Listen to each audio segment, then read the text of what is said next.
Pirmahan mo na ito, Teresa. Huwag mo nang hintayin na kaladkarin ka pa ng mga pulis palabas ng bayang ito.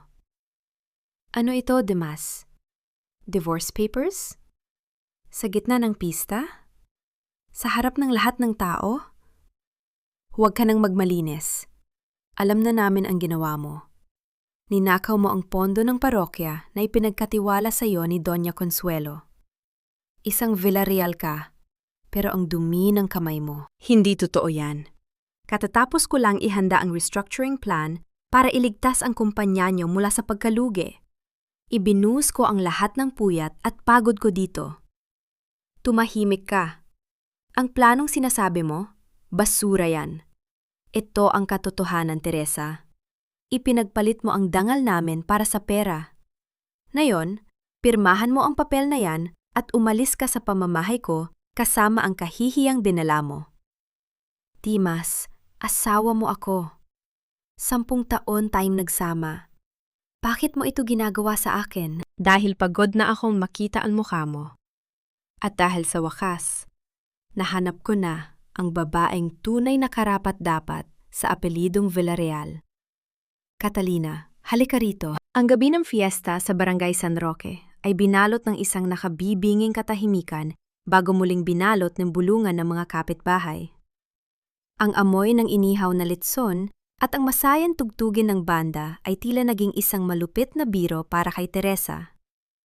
Nakatayo siya sa gitna ng entablado, sa ilalim ng makukulay na banderitas, habang ang libu-libong pares ng mata ay nakatitig sa kanya ng may panghuhusga. Ang kanyang asawa, si Dimas, ay hindi man lang kumurap habang inilalantad ang kanyang bagong babae na si Catalina sa harap ng lahat.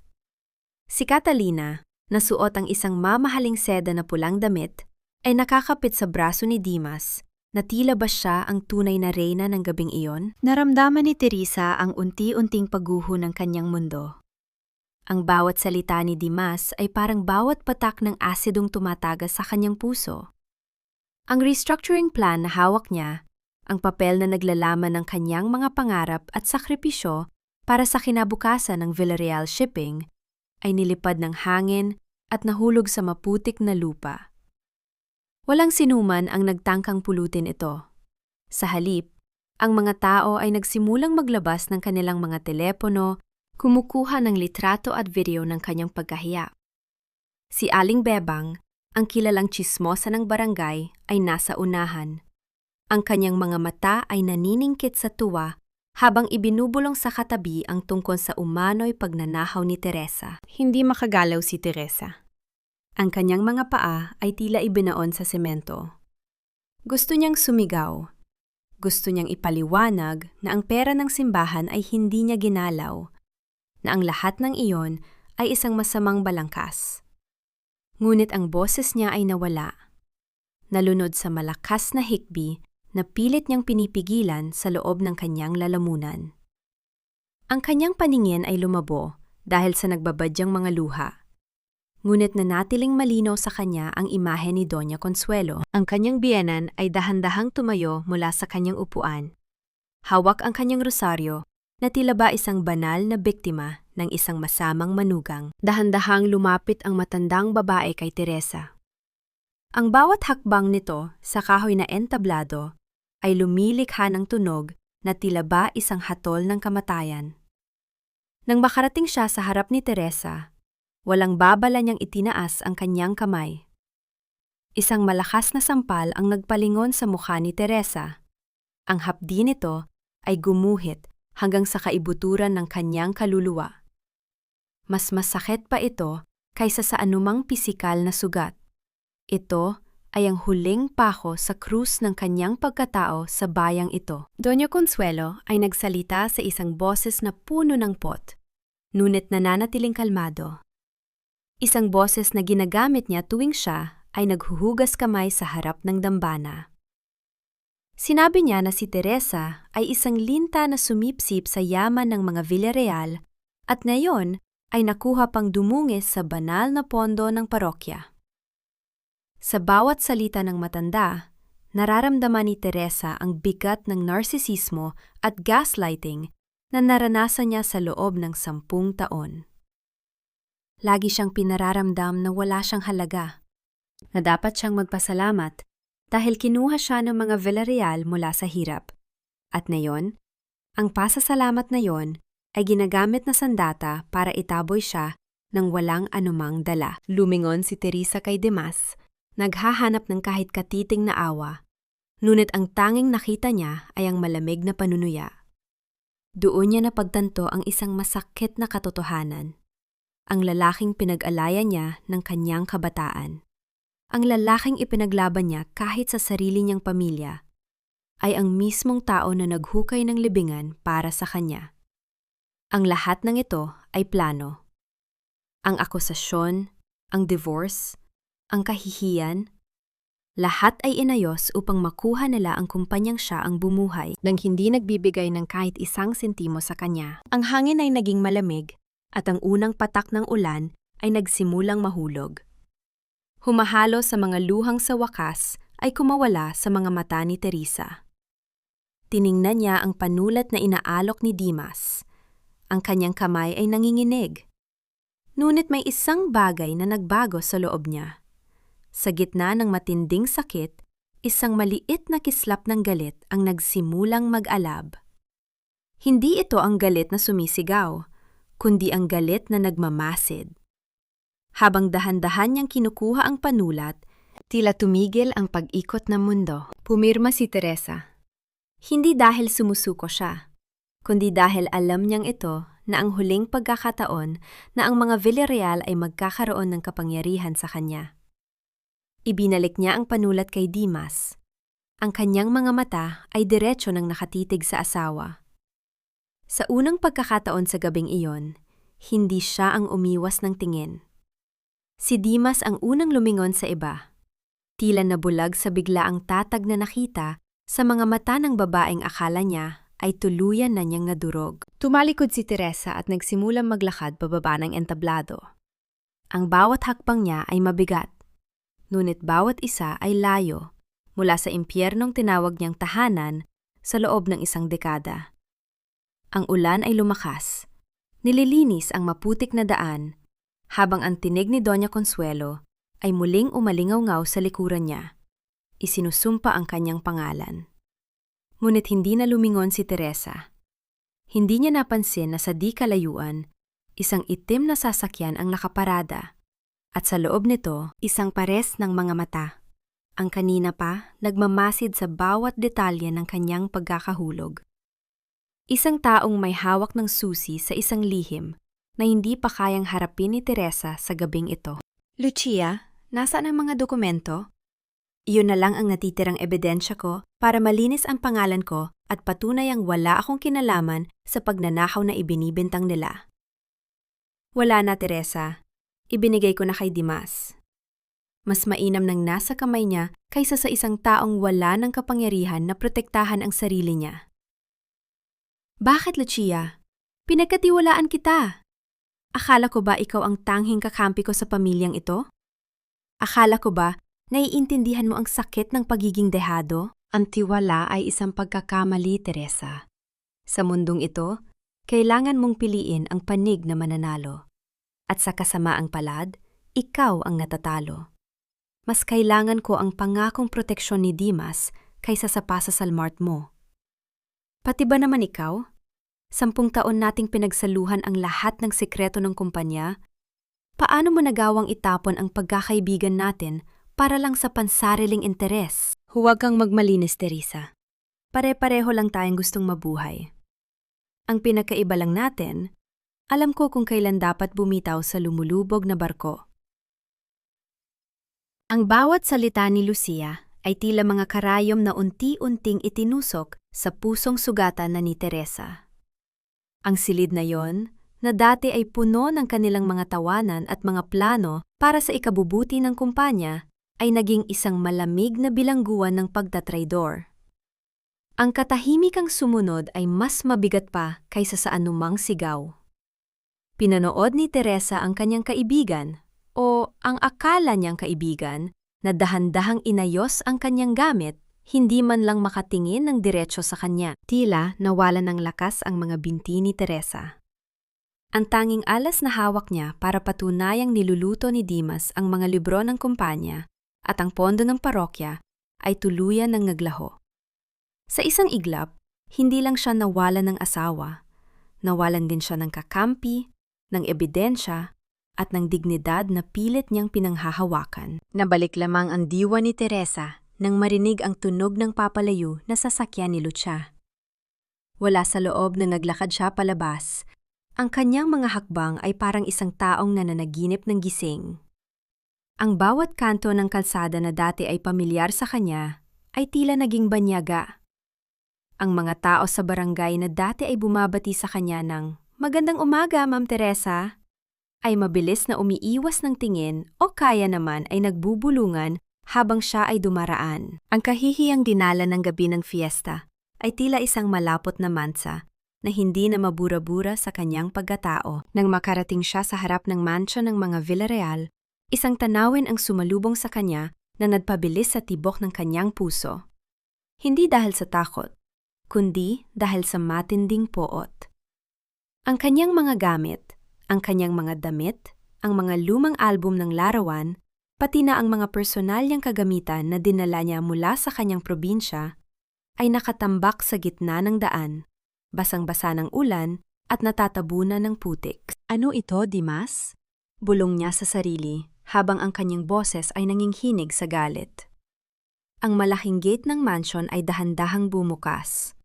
Lumabas si Dimas, suot ang kanyang mamahaling roba, hawak ang isang baso ng alak. Sa likuran niya, nakatayo si Doña Consuelo. Ang kanyang muka ay puno ng pagkamuhi habang nakatingin sa kanyang dating manugang. "Hindi ba't malinaw ang sabi ko sa iyo kanina? Hindi narito ang bahay mo, Teresa," ani Dimas. Ang kanyang boses ay tila isang matalim na kutsilyo na humihiwa sa hangin. "Ang mga basurang gaya mo ay hindi nararapat sa loob ng bakurang ito." "Dimas, ang mga gamit na yan, ang ilan dyan ay alaala pa ng mga magulang ko. Paano mo nagawang itapon ang mga ito sa putikan?" Sigaw ni Teresa. Ang kanyang boses ay pumiyok sa tindi ng emosyon. "Ang lahat ng dinala mo sa pamilyang ito ay naging basura na nang saktan mo ang aming dangal," sabat ni Doña Consuelo. "Nakalimutan mo na yata kung sino ang kumuha sa iyo mula sa putikan, Teresa. Huwag mong isisi sa amin kung bumalik ka na sa kinalalagyan mo." Nilapitan ni Teresa ang kanyang mga gamit. Dahan-dahang pinulot ang isang basag na frame ng larawan ng kanyang yumaong ina. Ang salamin nito ay naging pira-piraso na, katulad ng kanyang buhay. Naramdaman niya ang init ng mga luha na humalo sa malamig na tubig ulan sa kanyang pisingi. Ang bawat piraso ng tela na kanyang pinulot ay tila may kasamang alaala ng 10 taon ng pagtitiis, ng pagtitipid para lamang may maibigay sa kumpanya ni Dimas. At niyang mga gabi na siya ang gumagawa ng mga ulat, habang ang asawa ay nagpapakasasa sa labas. "Pinaghirapan ko ang bahay na ito, Dimas. Ako ang nagbayad ng amortization nito sa loob ng 5 taon nang malugi ang negosyo mo. Wala kayong karapatang itaboy ako ng ganito," muling sigaw ni Teresa. Ang kanyang mga kuko ay bumaon sa telang hawak niya. Tumawa ng mapait si Dimas. "Patunayan mo. Saan ang mga resibo? Saan ang mga dokumento?" "Ah, tama. Nasa akin na pala ang lahat ng patunay na kailangan mo. At ayon sa batas ng mga Villarreal, ang lahat ng ito ay akin." Ang malakas na tunog ng pagsara ng gate ay umalingaw-ngaw sa buong kalsada. Isang tunog na tila pinalalaki ng katahimikan ng gabi. Ang mga rehas na bakal ay naging hangganan sa pagitan ng nakaraan ni Teresa at ng kawalan na kanyang hinaharap. Nakatayo siya doon, basang sisiw, sa gitna ng ulan. Yakap-yakap ang mga basag na alaala sa putikan. Doon, sa gitna ng matinding kawalan ng katarungan, naramdaman ni Teresa ang isang bagay na hindi pa niya nararamdaman kailanman. Hindi na ito ang sakit na nagpapaiyak sa kanya. Ito ay isang malamig at matalim na determinasyon. Tumingala siya sa langit. Hinayaang hugasan ng ulan ang kanyang mukha, at sa unang pagkakataon, ang kanyang puso ay hindi na kumikirot dahil sa pag-ibig. "Hinding-hindi ko makakalimutan ang gabing ito, Dimas. Consuelo, bulong niya sa gitna ng hangin. Ibinaba niyo ako sa putikan. Pero sisiguraduhin kong dito rin kayo lulubog. Kasama ang lahat ng inagaw niyo sa akin. Dahan-dahan siyang tumayo, iniwan ang mga gamit na hindi na niya kayang dalhin at nagsimulang maglakad palayo sa mansion. Ang bawat hakbang niya sa maputik na kalsada ay isang pangako ng pagbabalik. Hindi siya lilingon. Hindi siya susuko. Dahil sa dulo ng kalsadang ito, alam niyang may naghihintay sa kanyang bagong simula. Isang simula na hindi na kailangan ng apelidong Villarreal. Ngunit habang siya ay naglalakad sa dilim, isang pares ng mga ilaw ng sasakyan ang dahan-dahang sumunod sa kanyang likuran. Ang sasakyang iyon, na kanina pa nakamasid mula sa malayo, ay unti-unting bumagal hanggang sa tumapat ito sa kanya. Ang bintana ay dahan-dahang bumaba, ngunit bago pa man makita ni Teresa kung sino ang nasa loob, isang pamilyar na boses ang tumawag sa kanyang pangalan. Isang boses na hindi niya inakalang maririnig niya muli sa ganitong pagkakataon. Teresa, ikaw ba yan?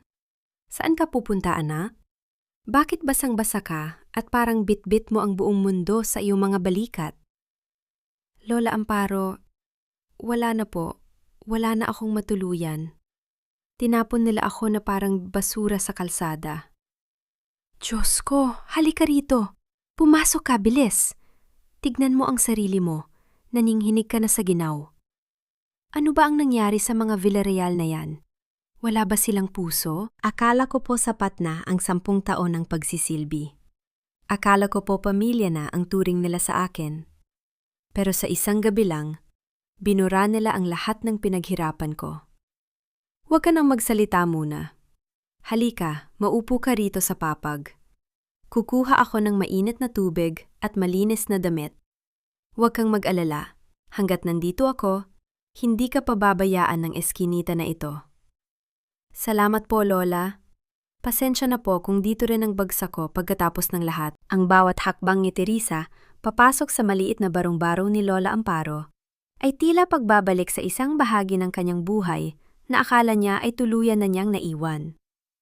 Ang amoy ng tuyo na ipiniprito sa kabilang bahay, ang ingay ng mga batang naghahabulan sa kabila ng malakas na buhos ng ulan, at ang masikip na eskinita ng Barangay Maligaya, ito ang mundong kinalakihan niya, ang mundong pilit niyang tinalikuran nang pakasala niya si Dimas. Ngayon, ang putik na pilit niyang nilaban sa kanyang mga paa noong nakaraang dekada ay muling kumapit. Tila nagpapaalala sa kanya na sa huli, dito rin siya babalik. Inilapag ni Lola Amparo ang isang lumang planggana na may mainit na tubig. Ang usok nito ay dahan-dahang humahalo sa malamig na hangin na pumapasok sa mga siwang ng dingding na yare sa pinagsama-samang plywood at yero. Pinanood ni Teresa ang bawat galaw ng matanda, ang mga kamay na puno ng kulubot dahil sa pagtitinda ng isda sa palengke, ang mga matang puno ng pag-aalaga na hindi niya kailanman nakita sa mga mata ni Doña Consuelo. Inumin mo muna itong mainit na salabat, Teresa. Pampaalis ng lamig sa loob ng dibdib. Malambing na utos ni Lola Amparo habang inaabot ang isang gas-gas na baso. Nang hawakan ni Teresa ang baso, doon lamang niya napansin kung gaano kalakas ang panghinginig ng kanyang mga kamay. Ang init ng salabat ay gumuhit sa kanyang lalamunan. Tila unti-unting tinutunaw ang bara ng emosyon na kanina pa sumasakal sa kanya. Sa gitna ng kadiliman at ng tumutulong ulan mula sa butas na bubong, naramdaman ni Teresa ang isang uri ng kapayapaan na hindi niya naramdaman sa loob ng malaka at marangyang mansyon ng mga Villarreal. Doon, bawat kilos niya ay binabantayan.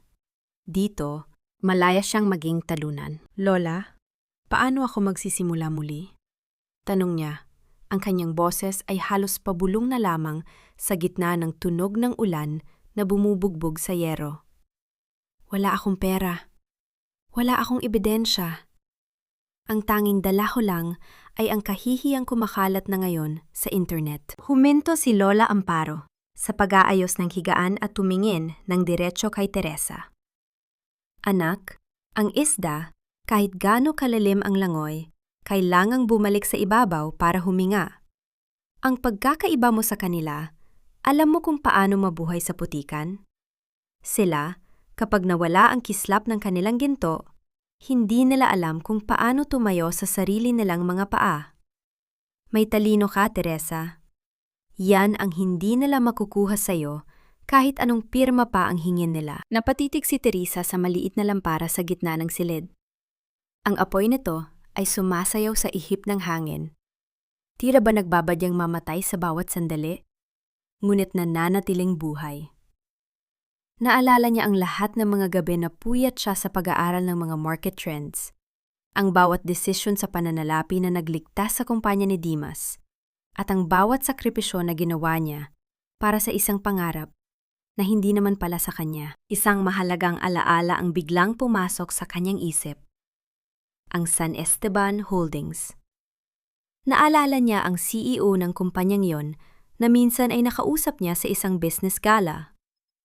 Sinabi nito sa kanya na kung kailanman ay maisipan niyang umalis sa Villarreal, bukas ang pinto ng San Esteban para sa isang utak na kasing talas ng sa kanya.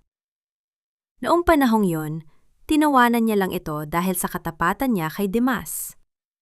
Ngayon, ang tawa na yon ay naging isang mapait na paalala ng kanyang kamangmangan. Kinuha ni Teresa ang kanyang basang bag at hinalungkat ang loob nito. Sa gitna ng mga basang resibo at panyo, nahanap niya ang isang maliit na business card na nakatago sa isang lihim na bulsa. Kahit medyo kupas na ang tinta dahil sa tubig, nababasa pa rin ang pangalan. Lorenzo Vargas, San Esteban Holdings. Ito na lang ang natitira sa akin. Bulong ni Teresa habang hinahaplos ang card. Ang aking kaalaman. Iyan ang simula mo, anak, sagot ni Lola Amparo habang inilalatag ang banig sa sahig. Huwag mong isipin ang bukas. Isipin mo muna ang gabing ito. Matulog ka na at hayaan mong ang ulan ang maghugas ng iyong mga pasakit. Bukas, pagising mo, ikaw ay hindi na ang asawa ni Dimas Villarreal.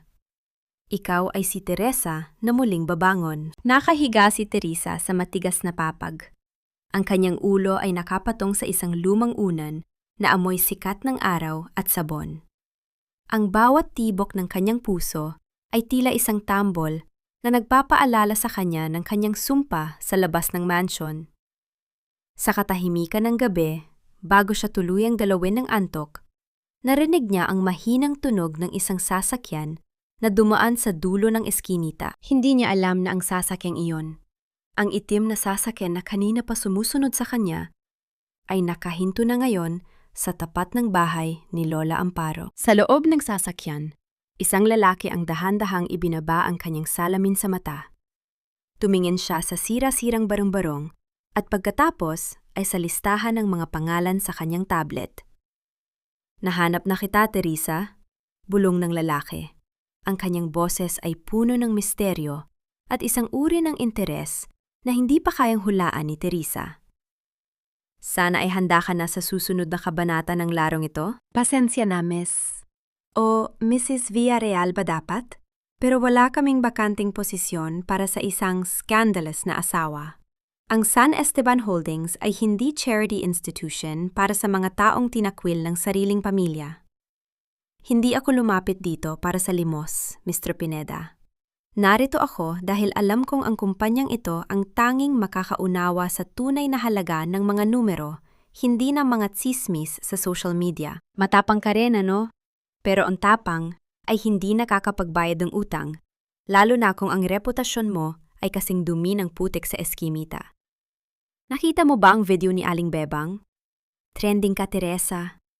Ang magnanakaw ng pondo ng parokya ay walang lugar sa isang prestihiyosong opisina. Kung magnanakaw ako, Mr. Pineda, hindi sana ako nagtitiyagang mag-abang dito ng 3 oras para lang makausap ka. At kung titingnan mo ang hawak kong ulat sa halip na ang screen ng cellphone mo, malalaman mong ang San Esteban ay mawawala ng 10 milyong piso sa loob ng susunod na 2 oras dahil sa maling audit ng Villarreal Shipping. Anong sinasabi mo? Anong kinalaman mo sa audit namin? Tingnan mo ang spreadsheet sa harap mo. Ang line item 402, may error sa formula. Isang simpleng pagkakamali na sinadya ni Dimas para ilihis ang inyong pansin habang binubulsa niya ang inyong investment. Ngayon, itataboy mo pa rin ba ako? Ang kintab ng marmol na sahig ng San Esteban Holdings ay tila nanunokso sa bawat hakbang ni Teresa. Ramdam niya ang bigat ng mga tingin ng mga empleyadong nadadaanan niya. Mga tingin puno ng panghuhusga at bulungan na tila mga bubuyog na nagkakagulo. Ang kanyang suot na blazer, na maingat niyang pinlansa gamit ang uling ni Lola Amparo kaninang madaling araw, ay halatang luma na at medyo kupas ang kulay kumpara sa mga mamahaling suot ng mga tao sa paligid. Ang amoy ng murang sabon na panlaba ay tila nakikipag-away sa halimuyak ng mga mamahaling pabango na bumabalot sa lobby. Napatitig si Mr. Pineda, ang HR manager, sa spreadsheet na itinuro ni Teresa. Ang kanyang mapanuyang ngiti ay unti-unting naglaho, napalitan ng isang kunot sa noo at mabilis na pagtipa sa keyboard. Ang katahimikan sa loob ng opisina ay naging kasing talim ng isang labaha. Sa labas, naririnig ang mahinang ugong ng aircon. Ngunit sa loob ng dibdib ni Teresa, ang bawat tibok ng puso ay tila isang tambol na nagbibilang ng bawat segundo ng kanyang kinabukasan. Ito ang golden moment ni Teresa. Ang sandali kung saan ang kanyang talino ay kailangang dumaig sa kanyang kahihiyan. Habang hinihintay ang kumpirmasyon ni Mr. Pineda, naalala niya ang mga gabi na hindi siya natutulog para lamang kabisaduhin ang bawat daloy ng pera sa kumpanya ni Dimas. Ang bawat sentimo, bawat dokumento, bawat lihim na transaksyon, lahat ay nakatago sa kanyang alaala, handang gamitin bilang armas. Paano mo nalaman ang tungkol dito? Nauutal na tanong ni Mr. Pineda habang ang kanyang mukha ay namumutla. Dahil ako ang gumawa ng original na system na ginagamit nila, Mr. Pineda. Seryosong sagot ni Teresa. Ang kanyang boses ay hindi nanginig kahit isang saglit. Alam ko kung saan nakatago ang mga butas. Dahil ako ang nagtakip sa mga iyon noong akala ko ay para sa kinabukasan namin ang ginagawa ko. Ngayon, ang mga butas na iyon ang kukuha sa lahat ng ininvest nyo. Bumukas ang pinto ng opisina at pumasok ang isang sekretarya. May dalang isang baso ng malamig na tubig. Ngunit bago pa ito makalapit sa lamesa, isang babaeng empleyado ang biglang humarang at, hindi sinasadyang, nabangga ang sekretarya. Ang tubig ay tumalsik at tumama ng diretso sa muka at dibdib ni Teresa. Ang lamig ng tubig ay gumuhit sa kanyang balat. Ngunit mas masakit ang tawanan na sumunod mula sa labas ng pintuan. Nakita ni Teresa ang mga kasamahan ni Catalina sa kumpanya na tila ba nagdiriwang sa kanyang pagkahiya.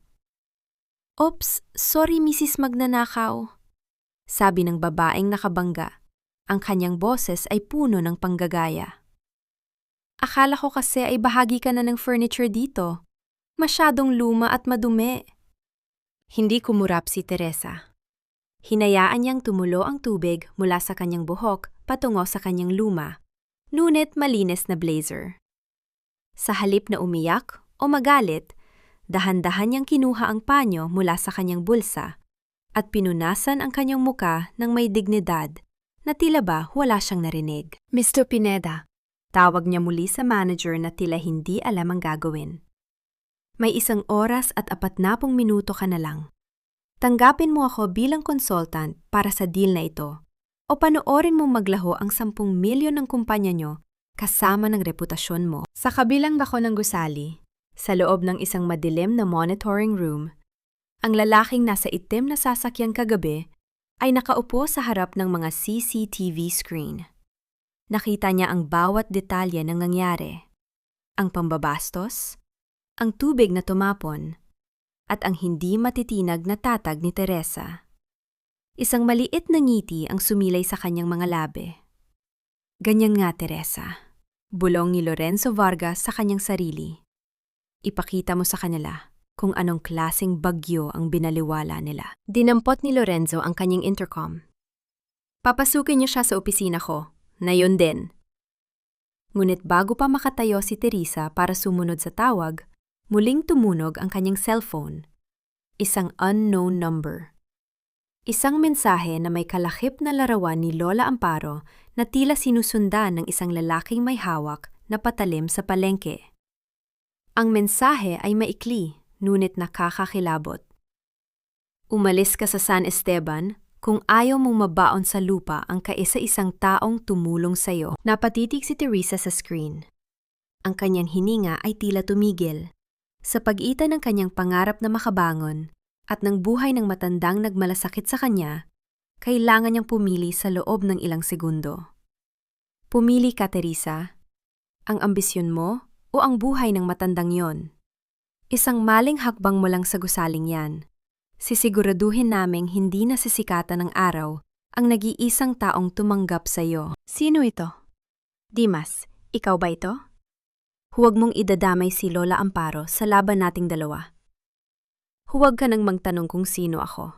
Mas mabuting itanong mo sa sarili mo kung gaano kahalaga ang pangarap mong makabangon kumpara sa isang bangkay na nakaburol sa gitna ng eskinita. Umalis ka na riyan, na yun din, bago pa maging huli ang lahat. Hayop ka. Alam ko ikaw ito, Dimas. Natatakot ka ba? Natatakot ka bang mabunyag ang lahat ng baho mo? Kaya pati matandang walang kinalaman ay dinadamay mo? Hindi ito pananakot, Teresa. Ito ay isang paalala. May 10 minuto ka para lumabas ng San Esteban. Kapag nakita ka pa ng mga kamera namin sa loob pagkatapos nyon, maghanda ka na ng itim na damit para sa lola mo. Ang panginginig ng telepono sa kanyang palad ay tila isang kuryenteng gumuguhit sa buong katawan ni Teresa. Ang bawat salita ng boses sa kabilang linya ay parang mga latay ng latigo na muling nagpapahina sa kanyang mga tuhod. Sa labas ng opisina, ang sikat ng araw ay tumatama sa mga malalaking bintana ng San Esteban Holdings. Ngunit sa loob ng puso ni Teresa, ang lahat ay binalot ng isang madilim at malamig na ulap. Ang amoy ng kape at ang tunog ng mga nag-uusap na empleyado ay tila naging malayo. Napalitan ng imahe ni Lola Amparo na dahan-dahang naglalakad sa palengke. Bit-bit ang kanyang bilaw ng isda. Walang kamalay-malay sa panganib na nakabuntot sa kanya. Napatitig si Teresa sa kanyang refleksyon sa salamin ng pinto.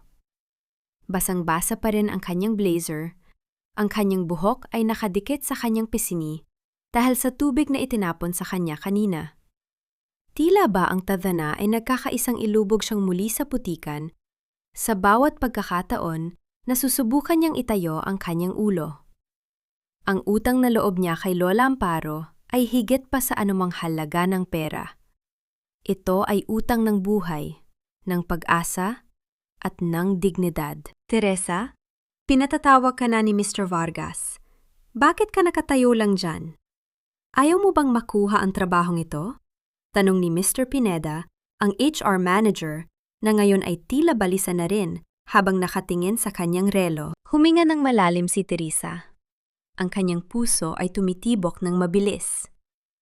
Tila isang ibon na pilit kumakawala sa hawla. Sa kanyang isip, nagtatalo ang dalawang tinig. Ang tinig ng takot para kay Lola Amparo at ang tinig ng hustisya para sa sarili niyang buhay. Kung aalis siya ngayon, mananalo si Dimas. Patuloy siyang tatapak-tapakan at ang mga Villarreal ay mananatiling makapangyarihan sa kanilang mga kasinungalingan. Pero kung mananatili siya, paano ang kaligtasan ng matanda? Dahan-dahan niyan itinago ang kanyang cellphone sa bulsa. Ang kanyang mga mata, na kanina ay puno ng pangamba, ay unt-unting nagbago. Naging malamig ang mga ito, kasing lamig ng bakal. Naalala niya ang turo ni Lola Amparo. Ang isda ay kailangang bumalik sa ibabaw para huminga. Ngunit naalala rin niya ang sarili niyang prinsipyo. Ang isang matalinang manlalaro ay hindi tumatakbo sa banta. Gumagawa siya ng paraan para ang banta ay maging sariling bitag ng kalaban. Naglakad si Teresa patungo sa opisina ni Lorenzo Vargas. Ang bawat hakbang niya sa alpombra ay tila isang paghahanda sa isang malaking laban. Nang bumukas ang pinto, sumalubong sa kanya ang isang malawak na silid na puno ng mga libro, mga antigong gamit, at ang matikas na figura ng isang lalaking nakatayo sa harap ng bintana, nakatingin sa malawak na tanawin ng Makati. Umupo ka, Teresa, ani Lorenzo Vargas, nang hindi lumilingon. Ang kanyang boses ay malalim, may otoridad, ngunit may kasamang misteryo, na tila ba alam niya ang lahat ng nangyayari sa bawat sulok ng gusaling ito. Salamat, Mr. Vargas. Pero bago tayo mag-umpisa, kailangan ko ng isang pabor. Direktang sabi ni Teresa, habang dahan-dahang nauupo. Ang kanyang boses ay hindi nanginig, kahit pa ang kanyang mga kamay ay mahigpit na nakakuyom sa ilalim ng lamesa. Dahan-dahang lumingon si Lorenzo. Ang kanyang mga mata ay naniningkit habang pinagmamasdan ang basang-basang babae sa harap niya. Pabor? Hindi ka pa man natatanggap sa trabaho, humihingi ka na agad ng pabor? Kailangan ko ng seguridad para sa isang taong mahalaga sa akin sa Barangay Maligaya. Na yon din. May mga taong nagbabanta sa buhay niya dahil sa pagpunta ko rito. Kung maibibigay niyo yon, ibibigay ko sa inyo ang lahat ng kailangan niyo para tuluyang pabagsakin ang Villarreal shipping sa loob ng 3 buwan. Isang sandali ng katahimikan ang bumalot sa silid. Tila, tumigil ang oras habang nagsusukatan ng tingin ang dalawa. Napansin ni Lorenzo ang panyo na hawak ni Teresa. Isang lumang panyo na may burdang pangalan ng kanyang ina, puno ng putik at basa. Isang golden moment ng katotohanan. Sa kabila ng lahat ng talino at tapang, si Teresa ay isang sugatang kaluluwa na lumalaban para sa huling piraso ng kanyang pagkatao. Biglang tumunog ang intercom sa lamesa ni Lorenzo. Sir, may mga lalaking kahina-hinala sa paligid ng gusale. Hinahanap ang babaeng pumasok kanina. Lalong namutla si Teresa. Ngunit bago pa siya makapagsalita, muling kinuha ni Lorenzo ang kanyang telepono. Ipadala ang Team Alpha sa Barangay Maligaya. Hanapin ang isang matandang babae na naggangalang Amparo. Protektahan siya at dalhin sa safe house ng kumpanya. At ang mga lalaki sa ibaba, ipaabot sa kanila na ang San Esteban ay hindi tumatanggap ng mga hindi imbitadong bisita. Lumingon muli si Lorenzo kay Teresa. Nagawa ko na ang pabor mo. Ngayon, Teresa, ipakita mo sa akin kung gaano ka katalim. Ipakita mo sa akin kung bakit ko dapat itaya ang pangalan ng San Esteban para sa isang scandalous na babaeng gaya mo. Inabot ni Teresa ang isang folder sa ibabaw ng lamesa. Ngunit bago niya ito buksan, napansin niya ang isang larawan sa gilid ng mesa ni Lorenzo. Isang lumang larawan ng isang pamilya. At sa likuran ng pamilyang yon, nakatayo ang ama ni Dimas Villarreal. Ang puso ni Teresa ay muling tumibok ng mabilis. Ang taong tumutulong sa kanya ngayon ay may lihim na koneksyon sa mga taong sumira sa kanya. Habang sinisimula ni Teresa ang kanyang presentasyon, isang malakas na tunog ng sirena ang narinig mula sa ibaba ng gusali.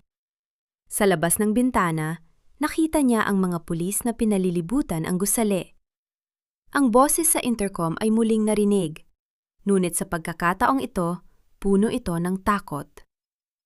Sir, narito ang mga pulis! May warrant sila para sa pag-aresto kay Teresa Villarreal sa kasong pagnanakaw ng pondo ng parokya. Pinipilit nilang pumasok! Napatitig si Lorenzo kay Teresa. Ang kanyang muka ay hindi mabasa. Mukhang mas mabilis ang mga kaaway mo kaysa sa inaakala ko, Teresa. Anong susunod mong hakbang? Ang sumuko o ang maniwala na maililigtas kita? Ibigay niyo sa amin ang babaeng yan, Mr. Vargas. Huwag niyo kaming piliting gamitin ang dahas sa loob ng gusaling ito. May warrant kami, officer. Ang pagnanakaw ng pondo ng simbahan ay hindi isang maliit na biro. Huwag mong hayaang madamay ang pangalan ng San Esteban sa dumi ng babaeng ito. Huwag kayong mag-alala. Hindi ko hahayaang madungisan ang aking opisina.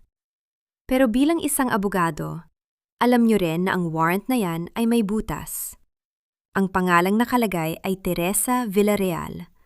Ngunit ang babaeng nasa harap ko ngayon ay matagal na ninyong pinagkaitan ng pangalang yan sa harap ng publiko, hindi ba? Huwag mo kaming pilosopohin, Vargas.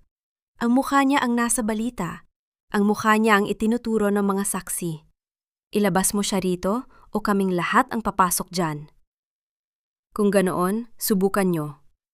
Pero siguraduhin nyo na ang inyong mga kamera ay nakabukas dahil sa oras na humakbang kayo ng walang kaukulang koordinasyon sa aking legal team, sisiguraduhin kong ang inyong mga badge ang unang mawawala sa inyo bago ang babaeng ito. Ang boses ni Lorenzo Vargas ay kasing lamig ng hanging nanggagaling sa aircon ng silid.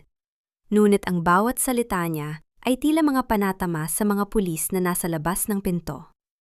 Sa loob ng opisina, nakatayo si Teresa malapit sa malaking bintana. Ang kanyang mga kamay ay mahigpit na nakahawak sa gilid ng mesa. Ang tunog ng mga sirena mula sa ibaba ay tila isang humahalinghing na hayop na nagbabadyang sumakmal sa kanya. Sa kabila ng lamig ng silid, nararamdaman ni Teresa ang butil ng pawis na gumugulong sa kanyang likuran. Napatitig muli si Teresa sa lumang larawan sa gilid ng mesa ni Lorenzo. Ang imahe ng ama ni Dimas na nakatayo sa likuran ng pamilya ni Lorenzo ay tila isang palaisipan na unti-unting bumubuo ng isang mas madilim na katotohanan. Sino ba talaga si Lorenzo Vargas? Bakit siya handang itaya ang kanyang reputasyon para sa isang babaeng hindi naman niya kilala? At bakit may koneksyon ang kanyang pamilya sa mga taong sumira sa buhay ni Teresa? Dahan-dahang lumapit si Lorenzo kay Teresa pagkatapos niyang ibaba ang intercom. Ang kanyang muka ay hindi nagpapakita ng anumang takot. Sa halip ay may isang uri ng kislap sa kanyang mga mata. Na tila ba nag-e-enjoy siya sa kaguluhang nangyayari? Huwag kang matakot, Teresa. Ang mga pulis na yan ay mga tauhan ni Dimas.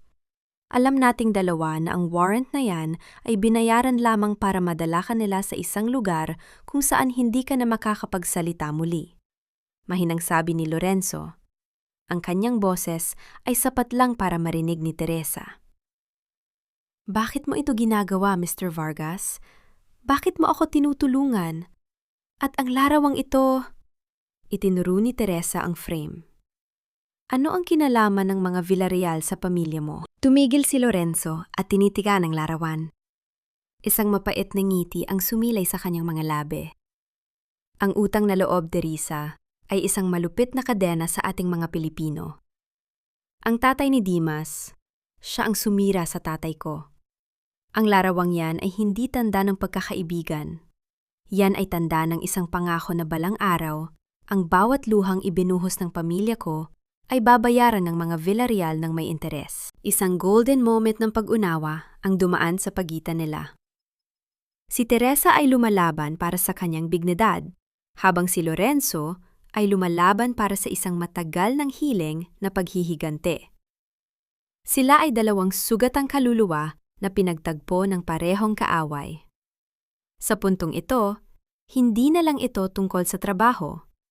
Ito ay tungkol sa isang krusada laban sa mga mapang-aping gaya ni Dimas. Ngayon, may dalawa kang pagpipilian. Patuloy ni Lorenzo, habang binubuksan ang isang lihim na pinto sa likod ng kanyang bookshelf.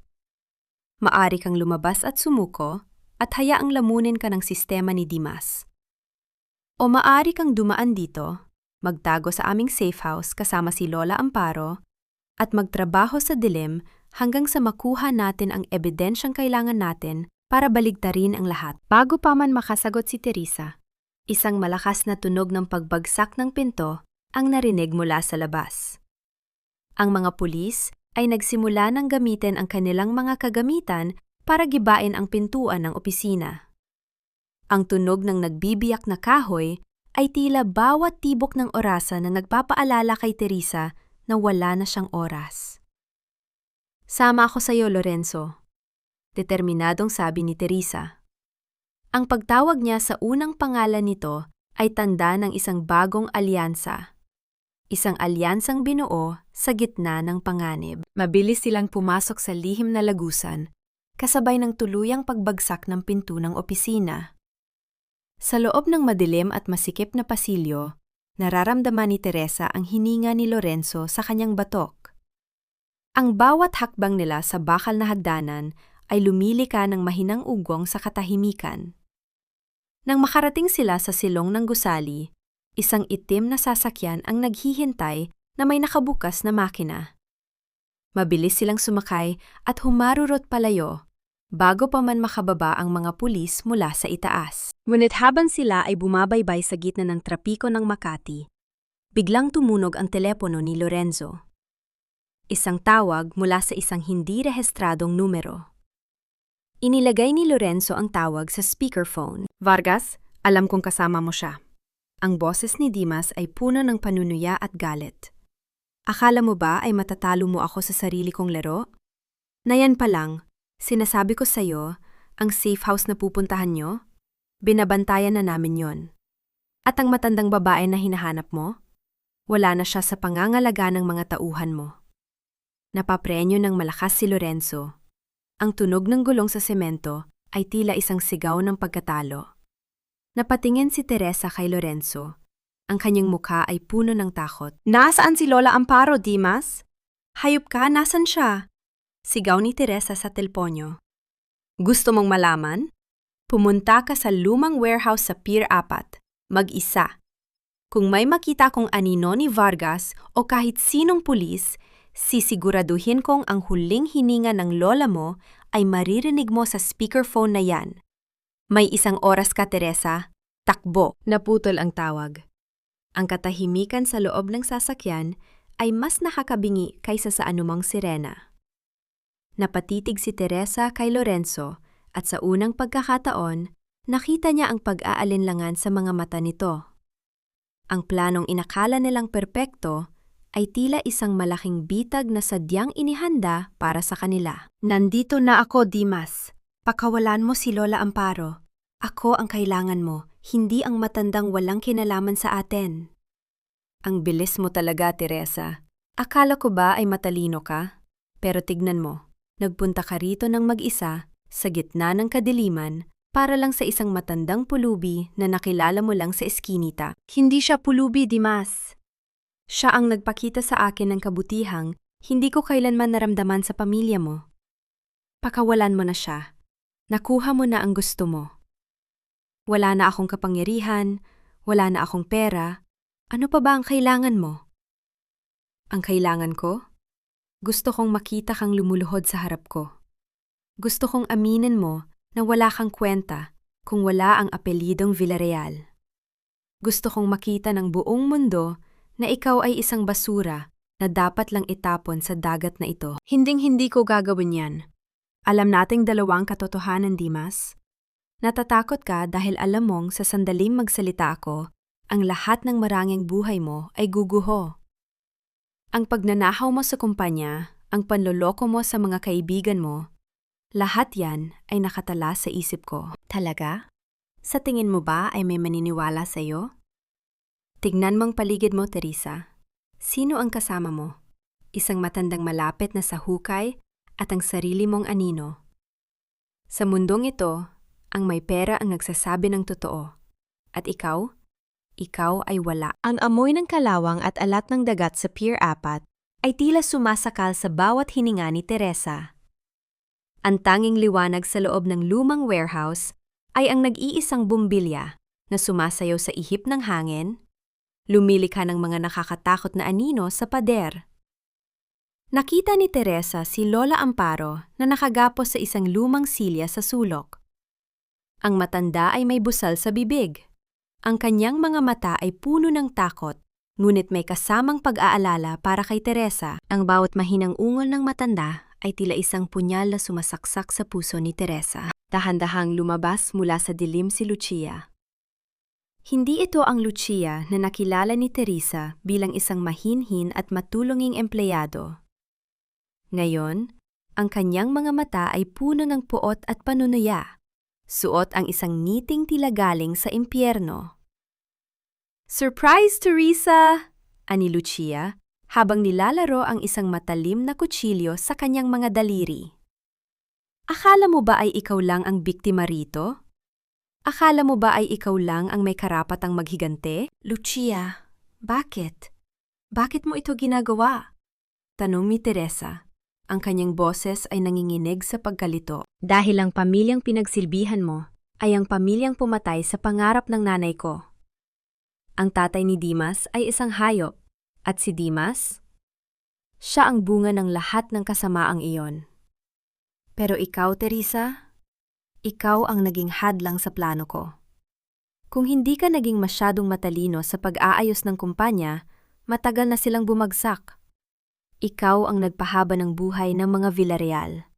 Kaya dapat ka ring magbayad. Isang golden moment ng matinding katotohanan ang bumalot sa warehouse. Napagtanto ni Teresa na siya ay naiipit sa gitna ng dalawang nag-uumpugang bato. Sa isang panig ay ang asawang trumaydor sa kanya at sa kabilang panig ay ang kaibigang naging kaaway dahil sa galit sa nakaraan. Ang utang na loob na inakala niyang tinutupad niya sa mga Villarreal ay naging isang sumpa na ngayon ay humahabol sa kanya. Tama na ang daldal! Sigaw ni Dimas habang itinutulak si Teresa palapit kay Lucia. Pirmahan mo ang dokumentong ito. Isang pag-amin na ikaw ang nag-utos kay Lucia na nakawin ang pondo ng kumpanya. Pagkatapos niyan, maaari na kayong umalis ng matandang yan. Kinuha ni Teresa ang panulat, ngunit bago pa siya makapirma, narinig ang isang mahinang tunog ng pag-vibrate ng isang telepono. Hindi ito galing kay Dimas o kay Lucia. Galing ito sa bulsa ni Teresa. Isang live stream. Ang mukha ni Aling Bebang, ang kilalang marites ng barangay, ay biglang lumitaw sa screen ng isang tablet na hawak ng isa sa mga tauhan ni Dimas. Ang live stream ay may libu-libong viewers at ang pamagat nito ay ang katotohanan sa Pier 4, ang pagtatraidor ng mga Villarreal. Napatigil ang lahat. Ang bawat salita, bawat banta, at bawat pag-amin ni Dimas at Lucia ay narinig ng buong barangay at maging ng mga awtoridad na ngayon ay nanonood online. Ang galing ni Teresa bilang isang alpha survivor ay lumutang. Hindi siya nagpunta doon para lang sumuko. Nagpunta siya doon, bit-bit ang teknolohiya na alam niyang magiging tanging kaligtasan nila. Ang maliit na kamera na nakatago sa kanyang sirang blazer ay nagawa ang trabahong hindi kayang gawin ng anumang sandata. Anong ginawa mo, Teresa? Sigaw ni Dimas habang pilit na inaagaw ang blazer ni Teresa. Ang tunog ng mga bakal na bumabagsak mula sa labas ng warehouse ay nagpahiwatig na hindi na sila nag-iisa. Ang katotohanan ay hindi na kailangan ng pirma ko, Dimas, mahinang sabi ni Teresa, habang ang isang matatag na ngiti ay sumilay sa kanyang mga labi sa gitna ng panganib.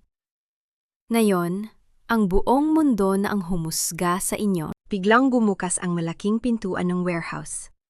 Ang mga ilaw mula sa mga sasakyan ng pulis ay tumama sa mukha ni Dimas at Lucia na tila mga kriminal na nahuli sa gitna ng akto. Ngunit sa gitna ng kaguluhan, isang malakas na tunog ng pagkabasag ng salamin ang narinig mula sa likuran ni Lola Amparo. Si Lucia, sa kanyang desperasyon, ay itinutok ang kutsilyo sa leeg ng matanda. Huwag kayo lalapit! Kung hindi, isasama ko ang matandang ito sa impyerno! Napatigil ang mga pulis. Ang tensyon ay umakyat sa pinakamataas na antas. Napatingin si Teresa kay Lorenzo Vargas, nakapapasok lang din sa gusali. Ang kanilang mga mata ay nagtagpo, at sa isang iglap, alam ni Teresa na may isang bagay na hindi tama. Si Lorenzo ay hindi nakatingin kay Dimas, kundi kay Lucia, at ang tingin na yon ay hindi tingin ng galit, kundi ng pagkakaunawaan. Isang panibagong lihim ang tila handa ng sumabog sa gitna ng Pier 4. Lucia, itigil mo na ito. Bitawan mo ang kutsilyo. Lorenzo, bakit ka nakatingin sa kanya ng ganyan? Ano ang totoo? Magkakilala ba kayo? Hindi lang kami magkakilala, Teresa. Siya ang kapatid ko. Ang kapatid ko na matagal nang nawalay sa akin dahil sa kasakiman ng pamilya Villarreal. Kapatid? Pero, Lorenzo, sinabi mo sa akin na gusto mo silang pabagsakin para sa tatay mo. Hindi mo sinabi na gagamitin niyo ako bilang pain para lang sa inyong paghihigante. Teresa, makinig ka. Ang plano ay simple lang. Gamitin ang talino mo para ilantad ang baho ni Dimas. Pero hindi ko ginustong mapahamak si Lola Amparo. Lucia, bitawan mo na siya. Tapos na ang laban. Nakita na ng buong mundo ang mukha ng tunay na kriminal. Hindi pa tapos. Hanggat hindi ko nakikitang nagdurusa ang huling Villarreal na huminga, hindi pa tapos. At ikaw, Lorenzo, naging malambot ka na dahil sa babaeng ito? Nakalimutan mo na ba ang luha ni nanay? Hindi ko nakalimutan, Lucia. Pero ang pagpapatulo ng dugo ng isang matandang walang sala ay hindi magpapatahimik sa kaluluwa ni nanay. Bitawan mo siya o ako mismo ang magpapakulong sa iyo. Ang bawat salitang binitawan ni Lorenzo ay tila isang dagok na yumanig sa buong pagkatao ni Teresa. Nakatayo siya sa gitna ng dalawang magkapatid habang ang matalas na dulo ng kutsilyo ay dahan-dahang gumuguhit sa kulubot na balat ng leeg ni Lola Amparo. Ang bawat patak ng pawis ni Teresa ay humahalo sa alat ng hangin sa Pier 4, habang ang tunog ng alon na humahampas sa mga haligi ng warehouse ay tila isang malungkot na paalala ng kanyang kawalan ng kapangyarihan. Ang katahimikang namayani pagkatapos ng pag-amin ni Lorenzo ay mas mabigat pa kaysa sa anumang sigaw. Pinanood ni Teresa si Lucia, ang babaeng akala niya ay kasamahan niya sa paghihirap. Ang babaeng akala niya ay biktima rin. Ngunit sa likod ng mga matang iyon ay isang apoy ng galit na handang sumunog sa lahat. Kabilang ang mga taong inosente. Napatingin si Teresa kay Lola Amparo. Ang matanda ay hindi na nanginginig. Sa halip, may isang uri ng kalmado sa kanyang mga mata. Isang pagtanggap na tila bahanda na siyang magsakripisyo para sa kaligtasan ni Teresa. Ang golden moment na ito ay nagpahinto sa mundo ni Teresa. Naalala niya ang bawat platito ng pagkaing ibinigay ni Lola Amparo, ang bawat dasal na ibinulong nito para sa kanyang tagumpay. Dito niya napagtanto ang tunay na kahulugan ng utang na loob. Hindi ito isang utang na binabayaran ng pera o ng paghihigante, kundi isang utang na binabayaran ng pag-ibig at proteksyon. Lucia, dahan-dahang lumapit si Teresa. Ang kanyang mga kamay ay nakataas bilang tanda ng pagsuko. Ang kanyang boses ay naging malambot, kasing lambot ng isang ina na umaamo sa isang nagwawalang anak. Naiintindihan ko ang sakit mo. Ramdam ko ang bawat hapdi ng pagtatraidor ng mga Villarreal. Pero tignan mo ang hawak mo. Si Lola Amparo ay hindi isang Villarreal. Siya ang taong kumakatawan sa lahat ng kabutihang pilit na kinuha sa atin ni Dimas. Kapag sinaktan mo siya, magiging katulad ka na rin nila. Isang halimaw na walang pinipiling biktima. Nanginginig ang kamay ni Lucia.